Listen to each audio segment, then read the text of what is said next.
Hello लोगोफोर, नोंथांमोननि गेजेराव आं आरो मोनसे गोजोनथाव खौरां लानानै फैदों। नोंथांमोना गोबाङानो मोनथिखाबाय जानांगौ थाम्बनेल आरो टाइटेलखौ नायनानै।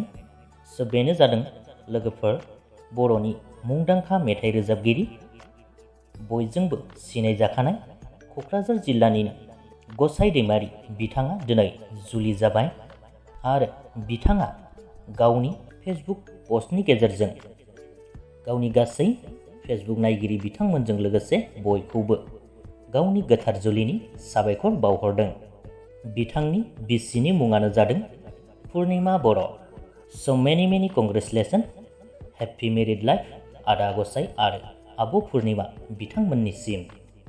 लोगोफोर, बिदिब्ला नोंथांमोना मोनथिबाय जानांगौ बिथांमोननि दानि सोमोन्दैनि भिडिअ'आबो बेखिनियानोमोन।